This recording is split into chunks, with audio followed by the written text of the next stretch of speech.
Welcome back to another episode of Tabletop. Shade's got me this time.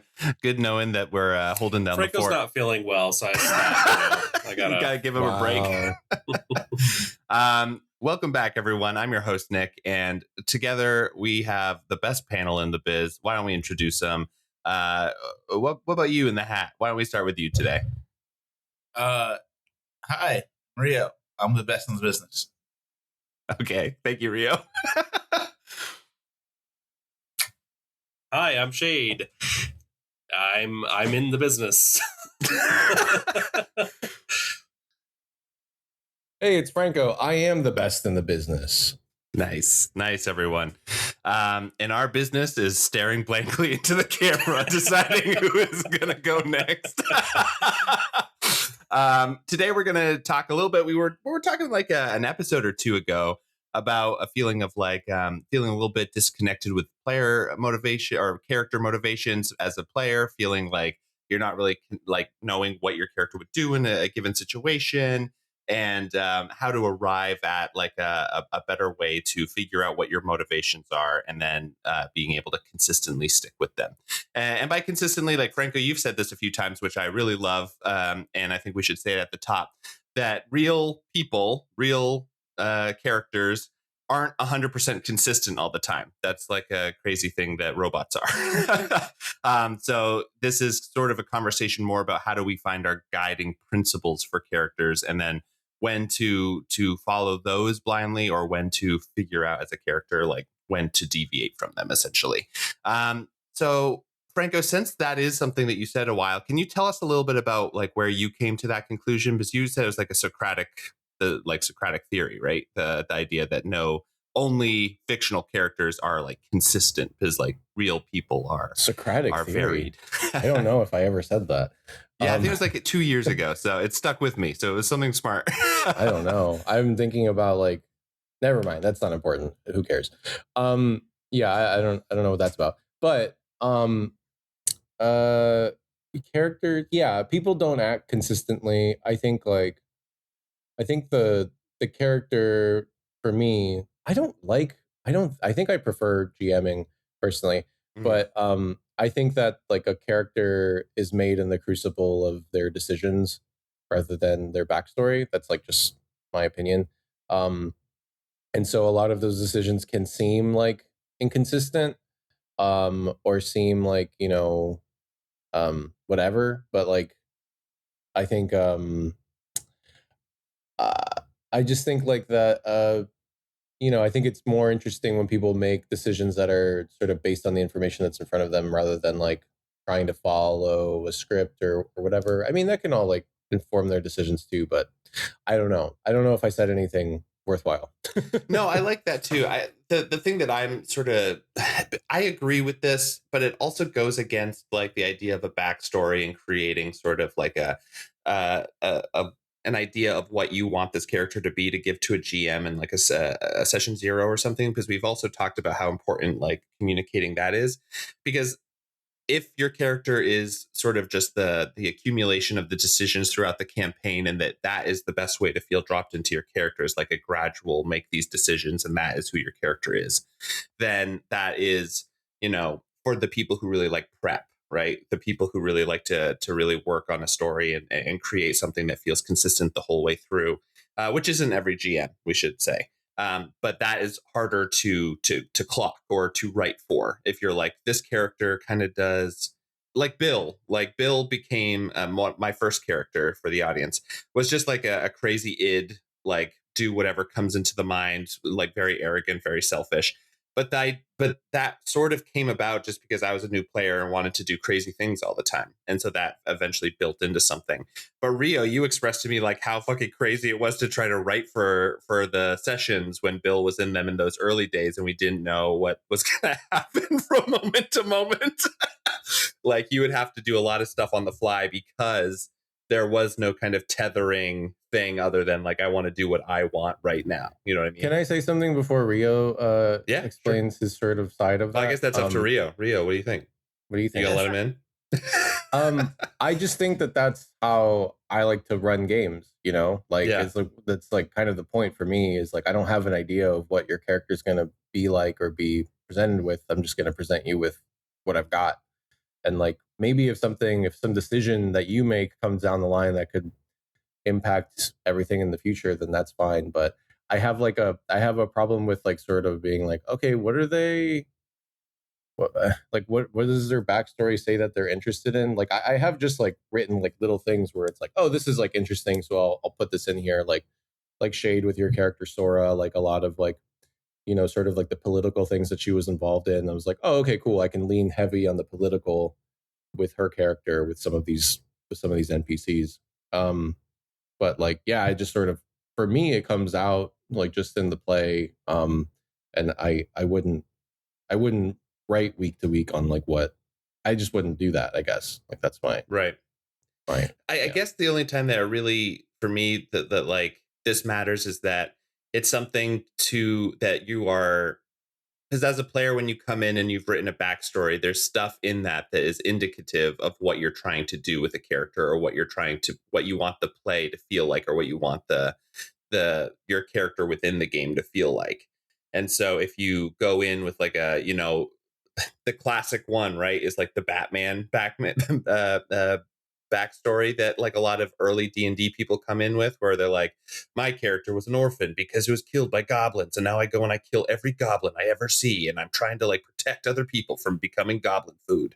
And it's like, okay, well, that is you setting yourself up to be stoic Batman or whatever. And so there's like an indication from the player that I'm interested in this sort of thing, right? And so if you, and like the same thing that because you just said it with Sora as well, is like political machinations, morally gray, like all of that probably was it within the backstory to some extent that you were able to then use to engage that character later on. So I guess that's what I mean by like how do you like make that balance? But Rio, it's been a while, so let's go to you. Yeah, what's up? Remember when I was like doing Bill, and I didn't have any sort of firm character motivation at the beginning other than just like kind of crazy chaotic energy. Yeah. And you had told me, you were like, it was like punishing to write sessions during that period of time. Well, here's what I'm going to say. First thing, I have no recollection of that conversation. I refuse to defend any points that I may or may not have made. Hell yeah. At an earlier date. Invoking the fifth. I don't think you can actually write for other, like your player characters. You can only go, here's what is happening in the world. Right. And then you have to think, oh, the players might do this, and I can get ready in this way. But yeah, when you're playing with a party of all ids, because yeah, Bill was very id focused, but also so was another player. And I'm not going to name her, but I think she's around.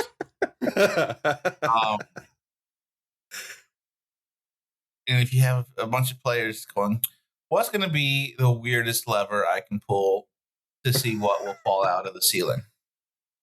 Then the game becomes less about motivations and more about cause and effect. Yeah. Which is a different kind of game altogether, I think. But what you just said, though, I really think that this is like the core of this, like little bit of this conversation we're having, is that you just said like it's really hard to write when it's not based on motivations. And what we're saying is like, what is the core act? Like, where is the font of motivation as a character? Is it something that a player decides upon and tries to stay fairly like loyal to, or something that like they try to put on an outlook and continue on with it? Or like Franco was saying, is it just like the accumulation of their decisions? And so like, when I was just being a little id goblin, like that did in a way end up to be like, okay, Bill has a very specific way of doing things. And the only things that he considers is this fun? And is this something that I want to do right now? So like, where, and then I guess to what you were just saying, like which of those is more, generous to a GM to be able to use for prep, I guess, because otherwise you're just prepping based on, no characters at all. Well, that's a whole other question, I think, because if you have characters that have like, because here's the thing, what is a character motivation? A DM's never going to know what that is, because that's a player choice. So if like the players go, my motivation is to protect the innocent. Mm-hmm. Then as a DM go, okay, well, I can put some innocent people in harm's way and let them jump in and do what they want to do. Mm-hmm. But if their motivation is, I might help, I might not help, then as a DM, you're like, well, I'm going to put the innocents there. And then I've got to have a backup plan for if they help them or if they leave them to their own devices. Mm. And I think in that way, yeah, it's more helpful to know what your players are going to do. But you would never want to go, your player, your character is a protector. Protect these people. Because then you're taking away agency by using their motivations against them. Mm. Yeah, I actually don't know what we're talking about. So that's just that I said. So at the core here, I think we've kind of steered into how can we serve the GM as players, and like how does knowing character motivation help the GM, and that's all fine and well. But at the top, we were talking about how to better connect with the character and understand their motivations, right? So yeah, totally. So maybe let's take a step back and discuss that. Like when you're building your characters, how are you determining what their motivations are going to be? From a just a basic D&D structure, a lot of times that is seen in the in the 9-point grid of like lawful good through chaotic evil. Yeah, that is part of a character motivation. In a 5th edition onward standpoint, there's also the bonds and the traits and flaws and one other one that I'm trying to ideal. Yeah. Like those are things that are motivations that are listed on the sheet and that should be very easily communicated between DM and player. And that's a methodology in a single system. But there are other ways to go about this as well, and it's also not the only limitation for that particular system to build those motivations. So when you're thinking about your characters, what are you deciding? Are you coming in? Do you prefer to come in blank slate and be that id and just be like, this is a character, he's a silly little guy, and I'm just here for the ride, and I'm just gonna poke things and see what drops from the ceiling over and over again? Or this is a guy, I have a particular goal, and I'm going to work with the GM that, I would like to try and, like, this is a hook that I would like to throw to the GM. Or somewhere in between where it's just like, this is a person, I don't really have a hook for them, but generally speaking, they're going to behave this way. And here's how I'm going to convey that. And how are you making those determinations? Where do you feel personally you fall in that spectrum? Does that all make sense? Yeah, no, I like this way of putting it. But I think that, and I'm sorry for confusing the conversation, I think that what I was saying and like why the GM sort of came into it as a character was sort of exactly what you just said, Shay, of like, how do you make these decisions? How, like, is there any sort of like coherency or predictability to your character? Is there a sense of like that this is like something that you're trying to embody, in some way? And like, I guess for me, going to what Franco said at the beginning of round, like I think I just prefer GMing sometimes. Like I've been GMing for so long right now, like, and playing very infrequently, that I sort of feel like my perspective is a little bit from the GM of like, how do I honor the characters that are being made at the table, and then like how does that get indicated to me as well? So I think that approaching it from the player side is better anyway. Franco, you have your hand up. I love that. I'm respectful this hour. So I think the sort of like the setup of all of these like character motivations, like the bonds, ideals, and flaws, and all this stuff, I think it's really helpful, and I think it's also really it's really interesting when the player goes against those, because at that point they have failed, and like I think failure can be very interesting. No, they have failed sort of like their own internal motivations or whatever. Sure. So, but can I ask a question? Because I think I agree with you. Obviously, from a perspective, that's failing, but we started off with that idea at the top where characters are consistent, people are inconsistent, and I would say maybe they haven't failed. They are just more realized in that regard. They're less of a character now, and they're more interesting people. They become people, and then they start. Then you become the character. They start controlling you, and you're like, then shit. Then it's just a night at the museum situation, where like they're springing from the character sheets. Yeah, and if you die in real life, you'll die in the game. I mean, I guess that's true. But this is the thing. Hey, I'm just gonna say it right now. If I die in real life, guys, every one of my fucking characters died something horrible. They drop dead all at once, like they've been unplugged. You keep them alive, and you remember me. But one thing that I, being a little vulnerable in this way, I feel like I have lost something in this regard. I used to feel like I could be a part, like I'd be a character and feel fairly consistent, but also feel like, character's welcome. Character's welcome. I'm doing my 5-minute bit. But like I felt like I had sort of a way to interact emotionally with the story. And lately, and I think this is no fault to any of my GMs, this is more about like me for some reason, but I've been having a really hard time connecting and dropping into a character's point of view and staying there, because it feels much more comfortable to just be at that like 3,000 foot view and be like, oh, I want to do this now. Like obviously what the facts that I'm seeing and hearing from around the table means that this, I don't know, this cult compound, it has this type of security, and so I don't want to trip that. But that's like Nick knowledge, not character knowledge. And so you like there's like a lot of yeah. It's like I feel like I'm more at a meta level than a character level, and I've been trying to use like different anchors to keep me dropped in. But then I feel very sort of like penned in by them, going back to what you guys were saying about like maybe the answer is breaking some of those sometimes. But like, how do you guys still feel like the freedom to discover and move with a character wherever you are in a given session, while still feel like you're trying to, do like good role play, I guess? Ask that question in a different way. Okay, here's my question. I think my actor brain has broken my enjoyment of role playing. How do you guys get into character with your characters in a way that feels consistent? Can I reverse that for you though? Yeah, sure. Why are you able to get into character? Why am I not able to? When you're acting? Why are you able to get in character when you're acting?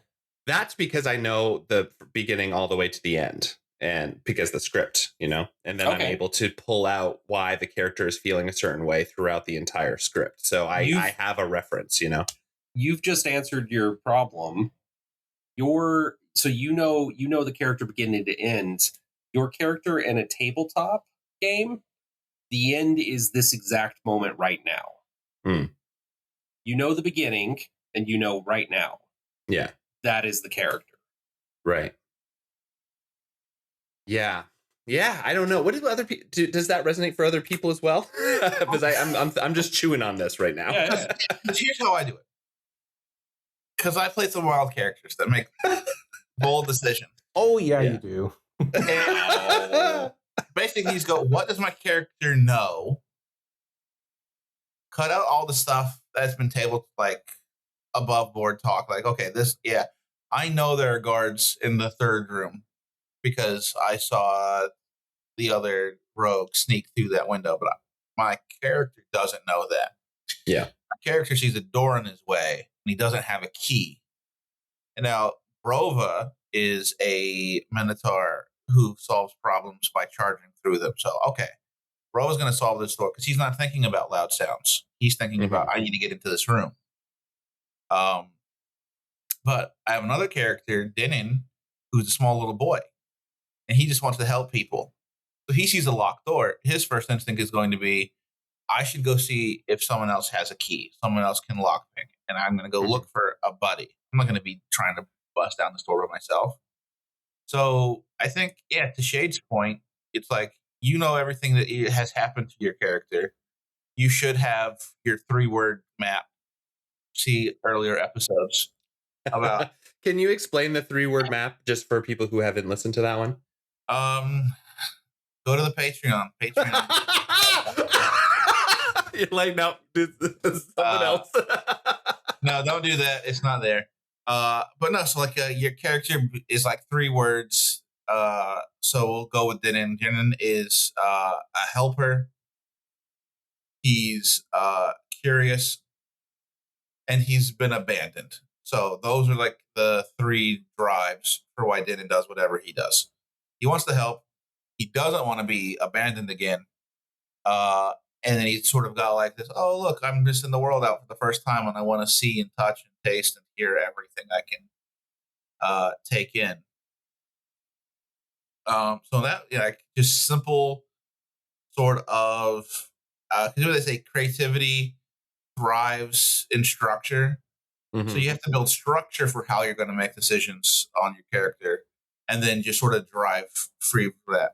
I think, Nick, what I'm hearing from you is like you believe that there's a right choice or a wrong choice. Yeah, that's fair. And that simply just isn't. It's just a choice. Whatever's going to happen, it's going to just sort of change what happens next. But there's no, like, you can't get it wrong. I mean, obviously, sometimes your character can die, but even that's not the wrong conclusion. That's just the story that the dice told that happened, and again, everything can be changed, altered, and undone because magic. Yeah. I have a thought to jump off of that really insightful statement, Rio. But Franco, Shay, do you have anything you want to add before? Because this will take us in maybe a slightly new direction. No, I think spot on. Yeah, I think the ways that I guess sort of like off of your original question is like how I make decisions now as a player character. I'm only a player in 1 game, right? I guess 2 games. But like I guess I when I am making decisions, I'm sort of just trying to make the most logical decision of like with the information that I have at the time. And I think that's kind of it. I haven't really been thinking about like character arcs at all.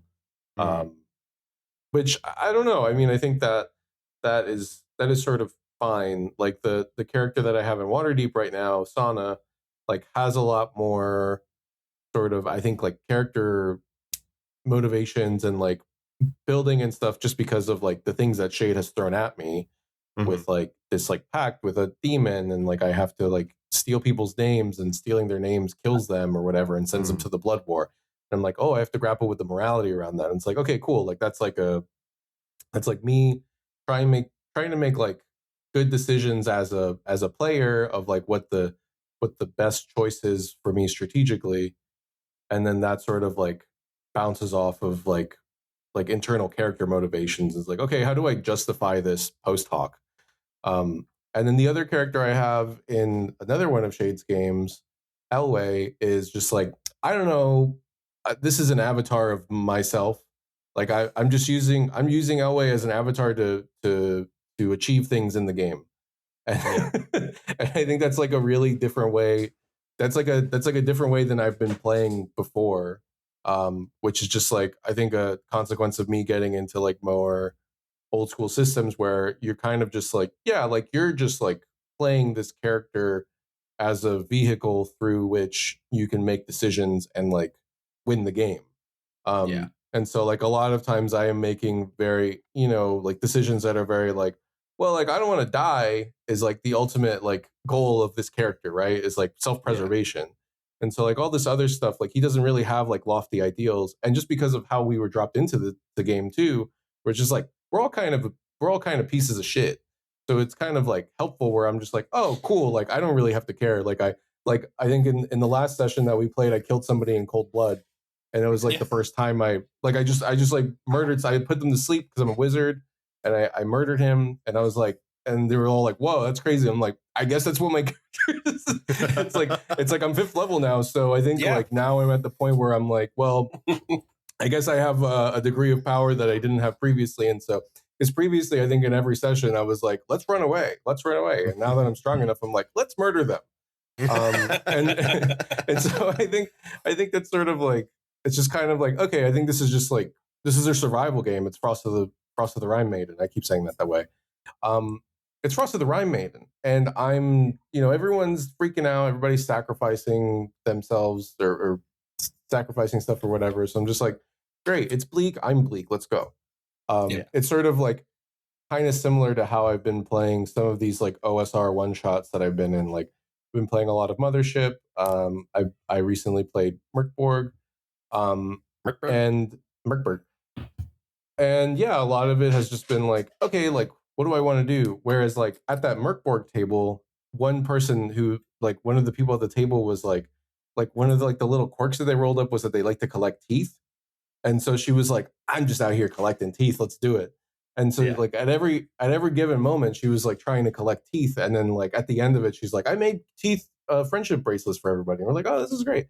And that's just like, but it's like, is that a character? Like, is that a character? It's just kind of like I don't know. Like I just think it's like, it can also be interesting to like play the game as a game. Is kind of what I've been doing lately. And then sort of like if a character comes out of that, that's great.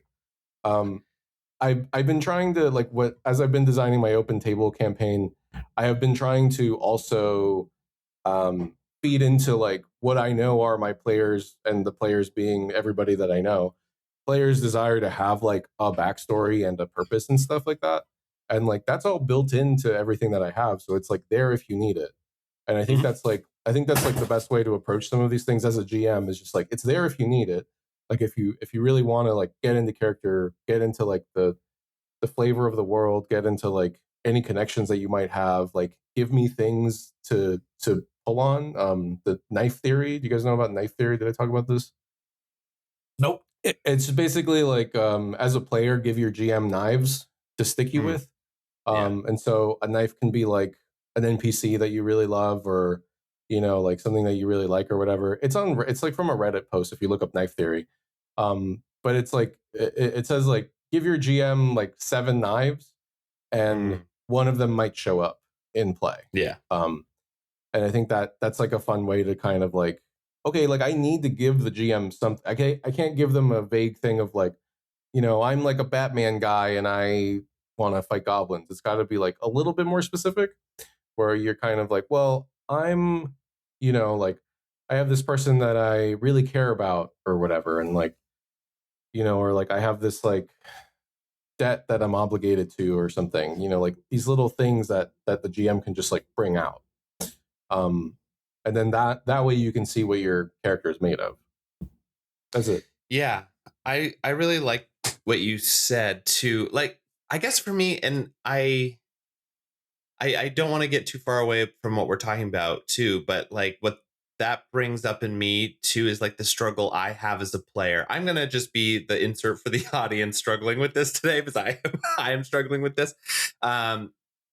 The thing that I also struggle with when I come to a table is that Rio, I really love what you just said about like the three words that you basically try to use as anchors to help you make decisions and like kind of triangulate on situations. Like that makes so much sense. Franco, like playing the game like and not thinking too much about it and just like doing like a progressive, like your history builds up on itself. Like it's a really interesting character thing that you were like, run away, and now you're powerful and you're like, now we can kill. Because it's like that says something about that person, right? And then so you're sort of extrapolating, meeting out from sort of decisions that you made throughout the thing. What I sometimes struggle with too is that I get in, and like to Rio's thing where he was like, Nick, it feels like you have to make a right decision. I feel like that is also on 2 levels, that there is a right decision for like, what is something my character would do? Do I feel like that was like the right decision?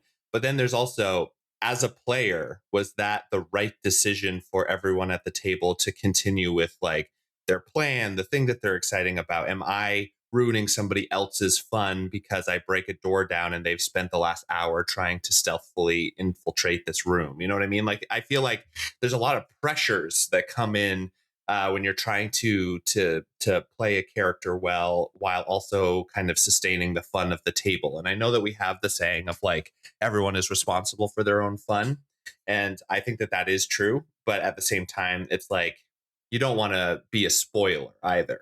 Do you guys have thoughts on that? Because that's something I also that creeps into this sort of character stuff for me, at least. There's a certain art form that I've always respected called improv. Yeah, tell me about improv. And there's a lot of like yes anding, and what the scene requires. That it like you want to be a good scene partner when you're at the table. And for those of you not in the theater world, a scene partner is a person that you're in a scene with. Sort of exactly what it sounds like. Yeah. And what is improv? Improv is like short for something, right? What is it? Improvisational. Oh my fucking god. Long form comedy. Yeah.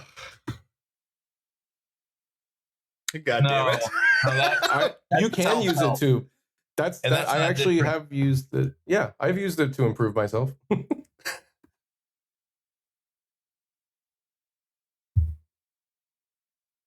Right. Yeah. Why is that Yeah. What does that mean? Exactly. And anything. God. Everything. I'm recording this. The lawyers will see what you're doing to me right now. This harassment will not stand. So, like, if you're in a scene at a table and you're like your party member, scene partner, interchangeable expressions, has been spending, the past 15 minutes going, okay, here's how I'm going to get through this door. Here, I'm going to sneak through it. And then you go, I'm going to fireball that door. Now, that's not the wrong decision, but it's not the most right decision. Right. It's funny. It's funny, and if you know who you're playing with, they'll appreciate that. Do it. But because again, you have to know your teammates. Like, how do you support their decision? Because every scene should have a spotlight. Like a scene's going to be covering, one character or another. And if you're not in the spotlight, obviously make your decisions. That's just because it's what my character would do. Is a good motivational drive, but it's also a really terrible excuse for poor behavior. Right. Can I give you a very specific situation, and you can kind of give me your 2 cents, because this is exactly the balancing act I'm talking about, and it's really hard. Great. So here's the situation I'll give you is that let's say in your backstory, let's do the goblin one again. You're fucking hateful of goblins. You hate them. They killed your whole family. Your whole life is spent killing goblins. Then you go into a town and there is like this sort of shady mafioso that the group has to deal with to get into like to help with the quest that they're on, let's say. And this is like the only lead that they have. You go into the thing and it's a fucking goblin. And you're like, okay, well, my character is like a kill on sight goblin guy. However, this is the only person that can help us like make some money right now or help us on this quest or whatever. And the entire rest of the group is like pretty into that idea. So, and going to what you're saying around like, there is no wrong answer. But right now, then you have these competing interests, and they're not all from a character perspective. They're also from a player perspective of saying like, hey, I want to kill these goblins. I want to kill every goblin. That's my character goal, and that's the immediate thing that I come up to. It's like literally one of the 3 things I have on my piece of paper. But as a player, I don't want to fuck up the thing that we've been working all session towards, and I also don't want to like ruin this experience for everyone else just because like my character has a death wish for goblins. Right. Do you know what I mean? This is the sort of thing that I'm thinking about, which is probably overthinking about thinking it a little bit. You know that your character wants to kill this goblin. Yeah. As the player, you walk in, goblin enforcer, murder. As the player, Nick, you're like, okay, we're playing this game. We need this character for the scene. Yeah. So then you could still play that want. I go in, I draw my weapon, and I grit my teeth, and my party members can see that I'm getting ready to lunge. That gives them a chance to interact with you wanting to kill this goblin. And going, oh no, I get in his way. I tell him to stop. And then you allow that stopping to happen because you made the choice as your player. I'm going to try to kill the goblin, but also I'm going to let my party members stop me for now because we need it to be in the scene. And that even true to the character and to the table. Yeah. In both ways. And then once you've gotten the information, then you could like talk to the DM and that'll be like, okay, we have what we needed. I'm going to sneak back around because I'm not leaving this town while that goblin's still alive. Yeah. And it's a good point. It becomes now a character goal for you to find a way to kill this goblin at some point. And that gives you interesting things to play on versus this, oh, I'm going to roll initiative right now. Because that's kind of a boring choice too, story-wise. Totally. Yeah, I like this idea of like maybe immediacy is the enemy here. Is that like if you have something that you feel like you are sort of you are hitting up against the edges of your character, that the idea then is to lengthen out the frame of time in which you are operating under. So it's like in this one conversation, maybe you are not being true to yourself as a character. Maybe that doesn't feel good.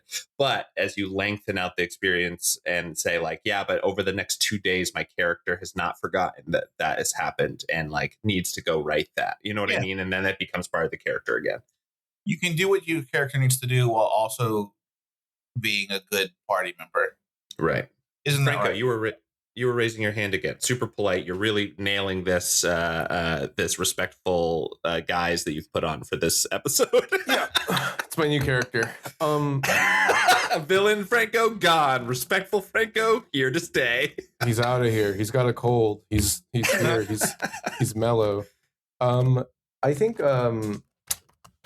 yes, and I think the the sort of table talk thing is very useful here, right? Because you're kind of like, you're like, oh, you know, my character wants to do this, and like, what do you guys think? Like, that's not good, right? Like, maybe we'll figure out some way that this feels good narratively and feels good for all of us as a group, because no one player is more important than all of the players, including the GM. And so that's one thing. And then the other thing is, I think simultaneous action is also like kind of an underrated thing. Like, I don't know. Like, I feel like sometimes I don't see this happen a lot. And this has happened mostly at like random tables that I've played at, where, you know, what I like to do is I like to ask everybody what they're going to do and then resolve all of it simultaneously. And so like if you do that in a scenario where, you know, you have like a couple of characters that might be working at cross purposes, then that can be like kind of an interesting interplayer like tension moment. But I think also that's really only a doable thing in a table with a lot of trust amongst everybody at the table. Because you don't want to turn it into like accidental PvP, you know what I mean? Yeah, no. But I think, but yeah, I think like sort of, there's like a lot of little tools like that where you just sort of like, as the GM, you can like slow everything down. There's like a set of, the only safety tools that I use are, I don't think anybody's ever invoked, but there's sort of a script change. I think they're called script change. But it's basically you can like rewind or slow down, like frame by frame, they call it, like pause, stop, replay or fast forward or whatever through different moments and stuff. And I think like in that situation, it's like, let's go frame by frame and like figure out exactly what's happening here.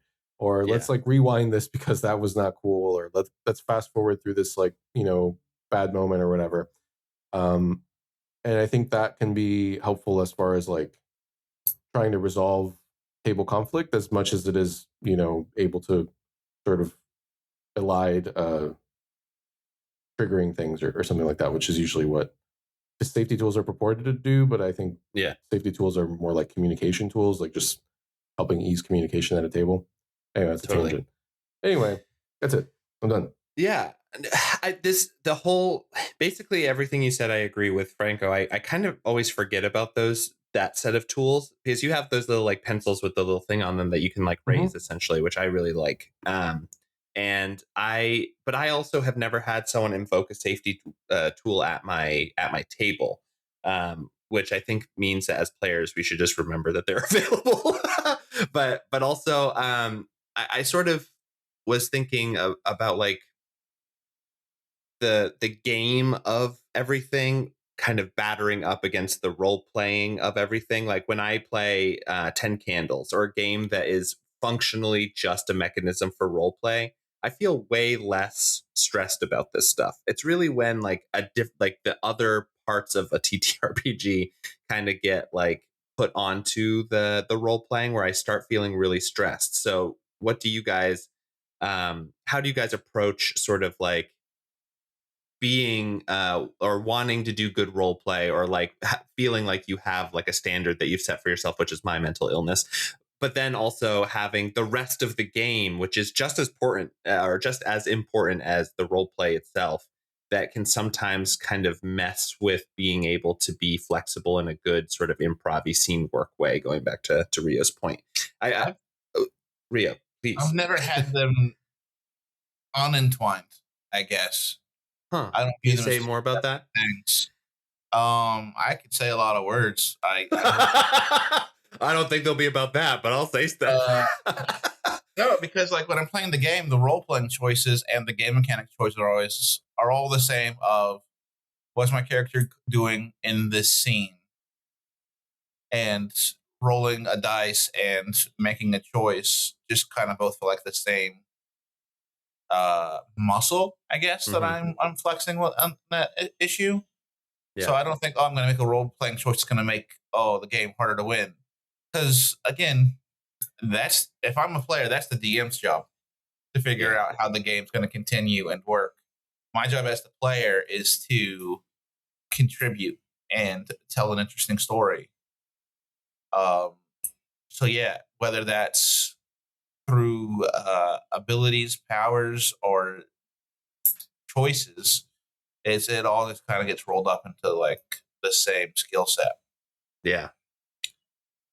I think that you're right. I guess I'm trying to figure out why I'm not able to drop in this way right now in the last like year or so, because I agree with you, and I know that these are all things that we've talked about before. It's not like this is all completely new information to me, but at the same time, there's this like, I mean, I think that the best example of this for me, like of me disappointing me, was in Franco's Haunted Sea section of Argot, where Mallory, the crazy like Arkham horror style hero / villain, we went into the worm cave. We got to the bottom. The worm god was there. It was my god. It said, ascend with me. And I was like, oh, but if I ascend right now, I basically kill everyone else in the party.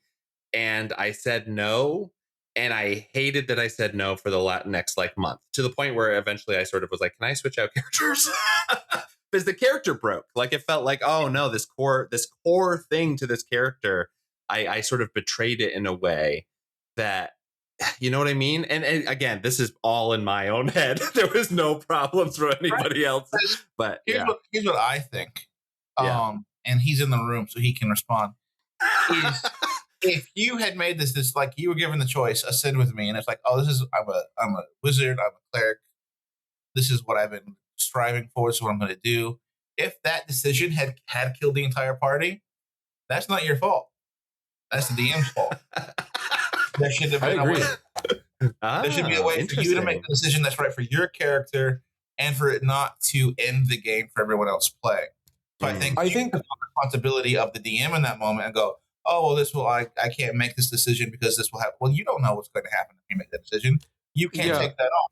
You can only make the decision that your character would make sitting in that moment. Yeah. So the decision that you made would not have killed. I think maybe you're misremembering it. It wouldn't have killed the party at all. I think it would have set up as it would have been very detrimental at the very least, and I think I internalized that as killing the entire party. No, it would have deprived them of an artifact that would have given them a milestone to level up. Gotcha. That was the thing that you were depriving them of. And if you had, I was totally prepared for you to do that. So it wasn't going to destroy the entire party at all. So yeah, I don't know.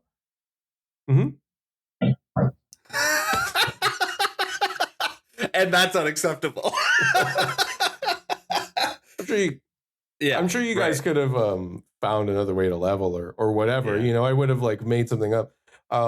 But like I think maybe the mistake that I made at that point was that sorry, was that it was like it was just like a thing that was there that was like the apex of your desire, Yeah. like this was like the thing that you were waiting for and stuff, and then that was like, I think that maybe was the mistake on my part, because I don't even know who that guy is anymore, Right. it was like 7 years ago or something, who knows. Yeah, same. I think now I would have been like, fuck yeah, let's do it, we ball. Yeah, I mean, like, fuck it, we ball, right? Like, there's like, I don't know, like I think also there are probably ways as a GM that you can like try to make sure that there aren't just like ways in your game that will like necessitate that players are in conflict. Like maybe that's like a little bit interesting, but something where it's like, well, I'm gonna adhere to this like all powerful god or whatever, or like my character Sana in Waterdeep being like a follower of Kulaga was like less like, oh, I'm like so into Kulaga. It was more like, I am indebted to this demon. Now I have to make decisions. Like it's kind of different, right? Yeah. Where it's like my loyalty is to the party, whereas Mallory's loyalty was to this like worm god. Yeah, right. And so maybe that could be like another point actually, like where it's like, if you want to make a character that is going to feel good to play and not have this like ludonarrative dissonance, to always make a character that their utmost loyalty is owed to the party and to nothing else. I think that's sort of like why clerics and warlocks can be very like, and paladins can be very tricky as well. Yeah. Okay, so I want to say two things. First, the one thing that came up when I was like kind of a realization about where a lot of this friction happens and why. And then I'll sort of wrap up some of the awesome stuff you've all said. So I think that I found it super helpful and am excited for my next session at a table. And hopefully everyone else is too. But the thing that I realized going to what you were all saying is that the reason that this stuff feels like thorny a little bit is exactly what you were saying, Rio, around like, you have to put loyalty to the party in your character somewhere. Like you have to have like them be an important thing that your character wants to, respect or help in some way, so that those decisions get easier. Oh, it's Franco, you said. I apologize. Thank you, respectfully correcting me. But the thing there that I think that is hard, and where this sort of friction usually happens, is in earlier levels, because you haven't been together as a party for very long. So there is no reason for you to have this sort of like interpersonal loyalties yet. And why I think things get easier later on, because not only have you had time spent as a character and a history to pull from, but you also do like your do like the other party members, or don't, but like have some sort of like filial sort of obligation to them. So I think that was a really interesting thing that I realized as you're all speaking. And then, yeah, I think that you guys have really sort of knocked this one out of the park. I feel like very excited to try to get back in and use some of these.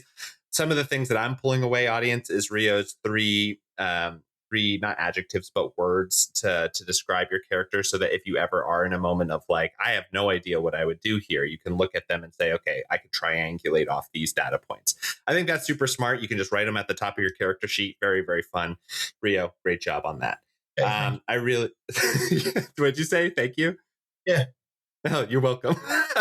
I think that Shade's point of like making sure that you use all of the different things, like you can write all your bonds and all of that, so that you have a good starting place, but to also realize that like, if you make a choice that is outside of any of these sort of like restrictors or like confines of what you consider your character is, to be like, okay, why did I make that choice? And then how do you interact with that incongruence? Like, are you like, oh man, I got to wipe that clean. I got to go all the way into pure paladin mode so that I'm not, sinful in the eyes of my God? Or is it like, maybe I don't believe in my God anymore?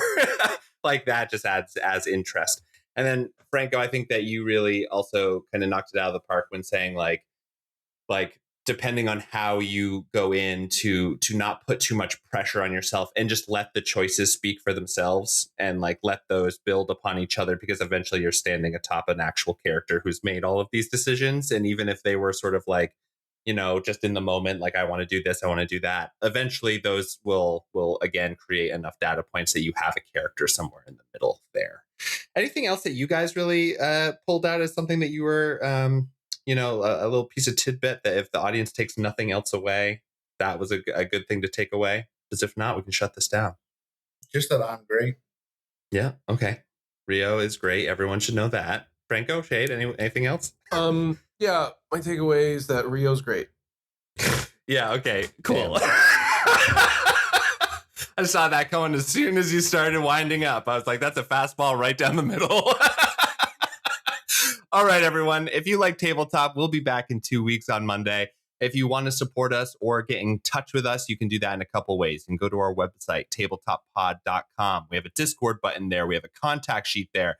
Use either of those, and we will hear your cries for help, and we will address them on the pod.